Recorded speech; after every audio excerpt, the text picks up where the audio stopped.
Era 11 de março de 2023 e a manhã estava abafada demais para aquela época do ano em Petrópolis.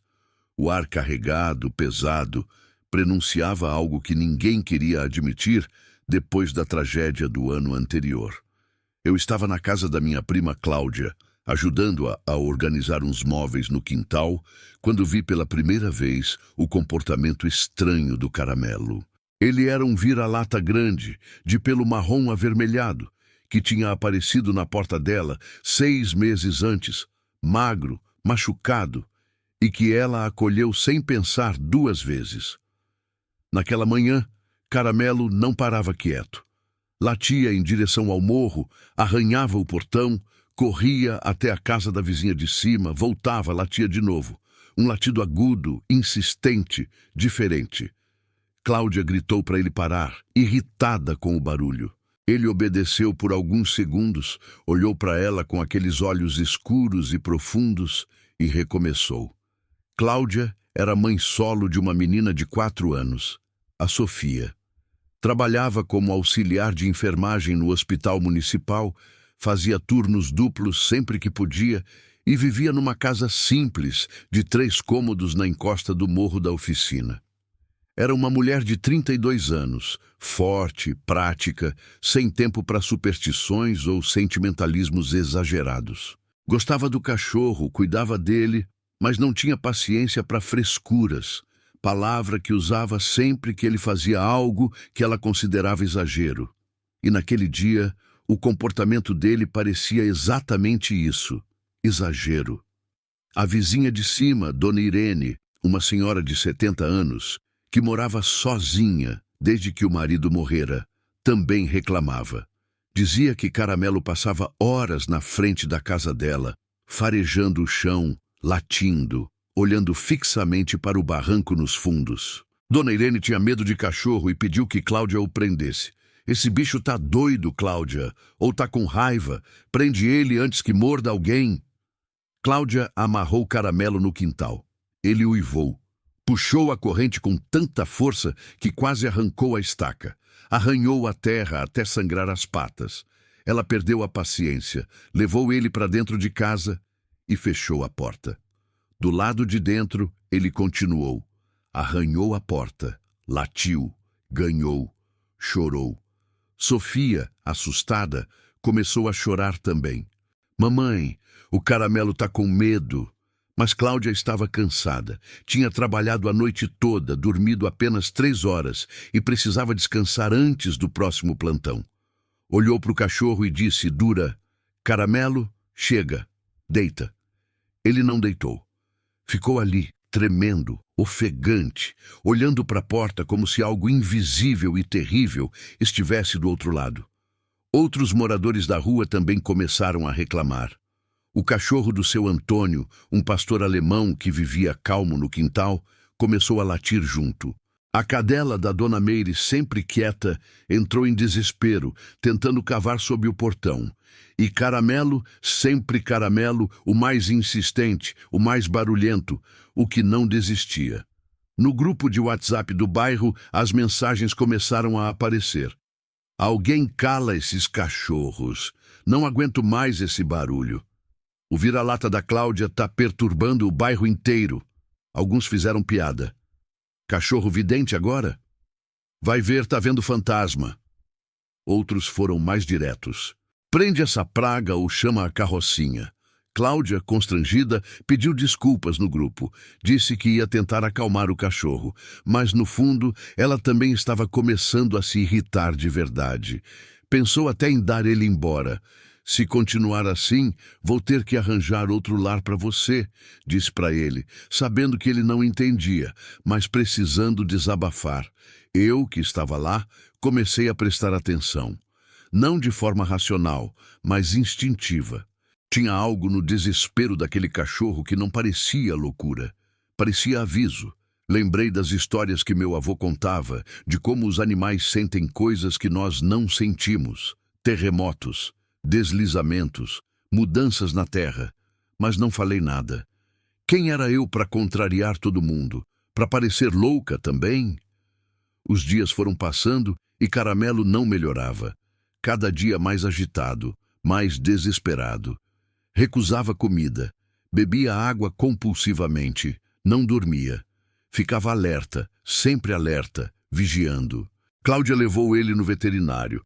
O doutor examinou, não encontrou nada. Pode ser ansiedade, talvez ele tenha passado por algum trauma antes de você adotar.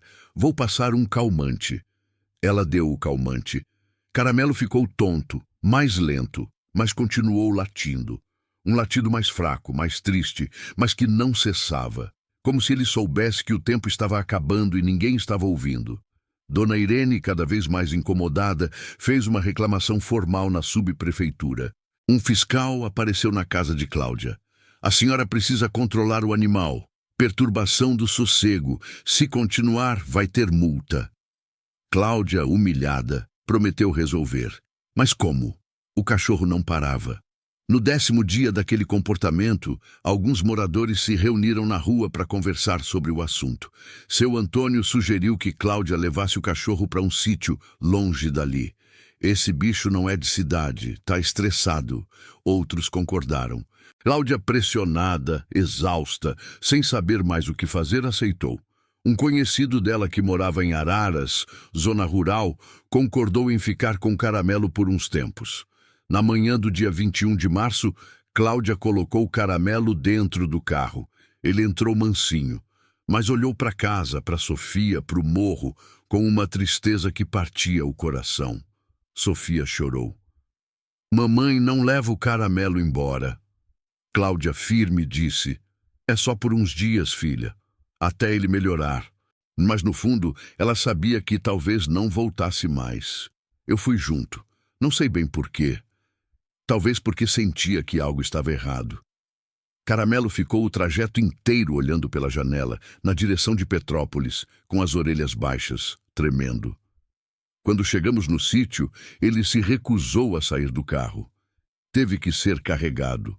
O dono do sítio, seu Marcos, recebeu ele bem, mas Caramelo não comia, não explorava o lugar, ficava parado, olhando na direção da cidade. Voltamos para Petrópolis no final da tarde. A casa estava silenciosa sem ele. Sofia perguntou 3 vezes quando ele voltaria. Cláudia não respondeu. Na madrugada do dia 22 de março, começou a chover. Não forte. Uma chuva fina, persistente, que foi aumentando devagar. Às 4 da manhã, Cláudia acordou com um barulho estranho, um som abafado, profundo, vindo de fora. Levantou, olhou pela janela, não viu nada de anormal. Voltou para a cama. Às 5h30, o celular dela tocou. Era seu Marcos. Cláudia, o cachorro fugiu. Ele pulou o muro, não sei como, estava muito alto. Saí para procurar, mas não achei. Desculpa. Cláudia desligou, atordoada. Olhou pela janela de novo. A chuva tinha engrossado. O céu estava escuro, carregado. E então ouviu um latido, distante, mas inconfundível. Caramelo. Ela abriu a porta, e lá estava ele. Encharcado, machucado, sangrando nas patas, ofegante, mas ali, tinha voltado. Percorreu mais de 30 quilômetros durante a madrugada, debaixo de chuva, para chegar em casa. Entrou sem pedir licença, foi direto para o quarto de Sofia e ficou ao lado da cama dela, latindo baixinho, empurrando-a com o focinho. Sofia acordou. Caramelo! Cláudia foi atrás dele, confusa, ainda processando, e foi naquele momento que ela ouviu o som. Um estrondo, um barulho que ela conhecia bem, que toda Petrópolis conhecia desde fevereiro de 2022. Terra desabando, correu para a janela. O barranco atrás da casa de Dona Irene estava deslizando. Lentamente no início, depois mais rápido. Árvores tombando, terra se soltando. A casa de Dona Irene começou a rachar. Cláudia não pensou. Gritou. Todo mundo para a rua! Agora! Pegou Sofia no colo, saiu correndo, gritando para os vizinhos. Caramelo corria na frente, latindo, acordando todo mundo. Seu Antônio saiu de cueca, confuso. Dona Meire saiu com os 3 filhos. Outros moradores, assustados, começaram a sair também. E então aconteceu. O morro inteiro desabou. Uma massa gigantesca de lama, pedras, árvores, desceu com força devastadora. A casa de Dona Irene foi engolida em segundos. 3 casas abaixo dela também. A casa de Cláudia, atingida lateralmente, teve metade da estrutura destruída. O quarto onde Sofia dormia não existia mais. O silêncio depois foi pior que o barulho. Um silêncio irreal, pontuado apenas pelo som da chuva e da lama ainda escorrendo. As pessoas, na rua, em pijama, encharcadas, olhavam sem acreditar. Cláudia olhou para a casa destruída, olhou para o lugar onde estava o quarto da filha, olhou para Sofia, viva, em seus braços, e olhou para Caramelo. Ele estava ali, sentado, quieto finalmente, olhando para ela. Sangrava, tremia de frio e exaustão, mas estava ali. Dona Irene tinha saído no último segundo, arrastada pelo seu Antônio. Estava em choque, mas viva. Todas as famílias da rua tinham saído a tempo. Não houve mortos, apenas casas destruídas, pertences perdidos, mas nenhuma vida. Defesa Civil chegou meia hora depois. Isolou a área. Começou o protocolo de resgate e avaliação. Um dos agentes, ao ouvir o relato, ficou em silêncio. O cachorro avisou por 10 dias. Cláudia assentiu, começando a chorar. E ninguém acreditou. A história se espalhou rápido. Jornais locais publicaram. Cão vira-lata salva família ao prever deslizamento. Redes sociais compartilharam. Gente do Brasil inteiro comentando, emocionada, indignada. Como não acreditaram no cachorro? Animais sabem, sempre souberam. Mas a verdade era mais dura. Não era só ignorância, era cansaço. Era o peso de viver em área de risco sem escolha. Era a normalização do perigo. Era a necessidade de acreditar que nada aconteceria, porque se acreditassem no contrário, não conseguiriam viver. Era tudo isso junto. Cláudia não deu entrevistas no começo. Estava tentando processar a casa destruída, a filha salva. O cachorro que percorreu 30 quilômetros para voltar e salvá-las. Não fazia sentido racional, mas fazia sentido do coração. Semanas depois, quando finalmente conseguiu falar, disse apenas: "Ele sabia e eu não ouvi. Desculpa nunca será suficiente, mas é o que tenho." Caramelo virou símbolo. ONGs de proteção animal o visitaram. Quiseram contar sua história, ofereceram tratamento veterinário, ração, abrigo melhor. Cláudia agradeceu, aceitou ajuda para o tratamento das patas feridas, mas recusou o resto. Ele fica comigo, sempre. A prefeitura, pressionada pela repercussão, implementou um sistema de monitoramento animal nas áreas de risco. Não oficial, não científico, mas prático. Pessoas treinadas para observar comportamento de animais domésticos e silvestres em períodos de chuva. Parecia absurdo? Talvez. Mas funcionava. Cláudia se mudou para uma área mais segura, numa casa cedida temporariamente pela prefeitura. Caramelo ganhou um espaço só dele. Sofia não desgruda mais. Dorme abraçada nele toda noite. E ele, finalmente calmo, dorme também. Cumpriu sua missão. Hoje, 3 anos depois, Caramelo é velho. Tem pelo grisalho no focinho, anda mais devagar, mas ainda vigia.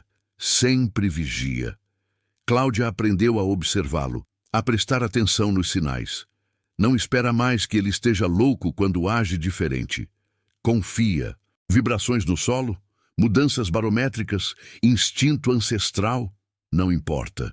O que importa é que ele sabia, avisou, insistiu, foi ridicularizado, medicado, exilado e voltou.